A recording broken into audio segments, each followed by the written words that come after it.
جی اب رخ کرتے ہیں چک جمرہ کا۔ ڈی سی فیصل آباد محمد علی کا اچانک ڈی ایچ کیو ہاسپٹل چک جمرہ کا دورہ، صفائی ستھرائی کا جائزہ لیا گیا، وارڈز میں مریضوں کی عیادت کی گئی اور علاج معالجے کی سہولیات کے متعلق دریافت کیا۔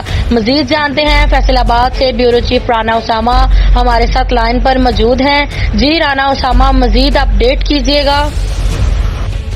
جی بالکل، ڈی سی فیصل آباد محمد علی کا اچانک ٹی ایچ کیو اسپتال چک جمرہ کا دورہ، صفائی ستھرائی کا جائزہ لیا گیا، وارڈز میں مریضوں کی عیادت کی اور علاج معالجے کی سہولیات کے متعلق دریافت کیا۔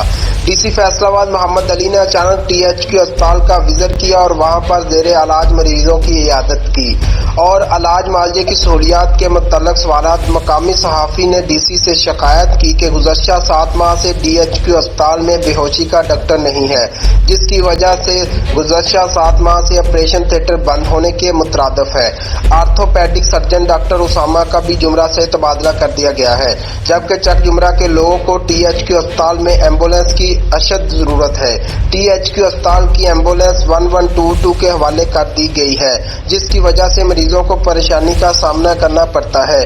نون لیگ کے دور میں شروع ہونے والی 120 بیڈز کی عمارت جو کہ فنڈز نہ ہونے کی وجہ سے جس پر کام بند پڑا ہے، اس پر بھی فنڈز جلد جاری کر دیے جائیں گے۔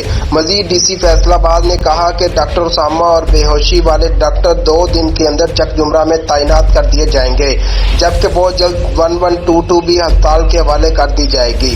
جی مزید تفصیلات سے آگاہ کرنے کا شکریہ۔